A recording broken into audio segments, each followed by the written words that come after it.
নমস্কার বন্ধুরা, আমি ঋতু। নমস্কার বন্ধুরা, আমি সঞ্জু। আর আপনারা দেখছেন আমাদের আর আপনাদের চ্যানেল গল্পের ঝুলি। যেখানে আমরা নিয়ে আসি আপনাদের জন্য অনেক রকম গল্প। যে গল্পগুলো শুধু গল্প না, কিছু মানুষের সাথে ঘটে যাওয়া ঘটনা। সেরকমই একটা ঘটনা আজকে আপনাদের সাথে শেয়ার করব। আজকের গল্পটা হবে দুই বোনকে, পূজা আর জয়া।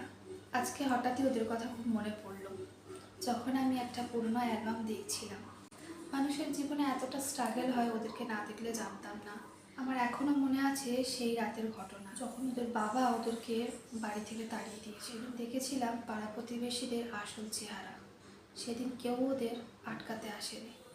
হয়তো ওরা সেই সময়টারই মজা নিচ্ছে। সেই সময় আমি খুব ছোট ছিলাম, তখন বুঝতে পারছিলাম না কেন ওদের বাবা ওদেরকে বাড়ি থেকে তাড়িয়ে দিচ্ছিল। কিন্তু এখানে আমি একটা কথা বলতে চাই, যদি মানুষ না করতে পারে তাহলে বাচ্চার জন্ম দেওয়ার অধিকার কারণ নেই। ওদের বাবা ওদের মায়ের সাথে খুব ঝগড়া অশান্তি করতো, তাই জন্য ওর মা ওদেরকে ওর বাবার কাছে ছেড়ে দিয়ে চলে গেছে। তখন ওদের বয়স কীরকম হবে?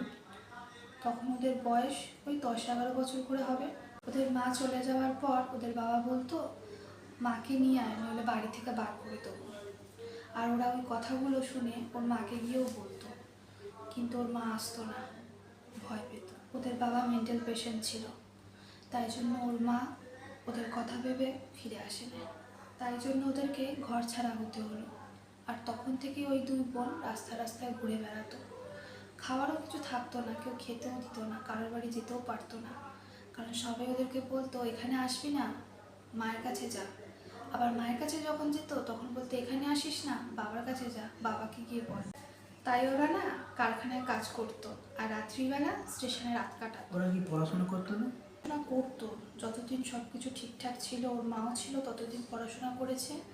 তারপরে ওদের আর পড়াশোনা করার সুযোগটা হয়নি, কারণ বাবা তো ঘরে ঢুকতেই দিচ্ছিল না, রাস্তা রাস্তায় থাকতো। এইভাবেই ওদের জীবন কাটছিল।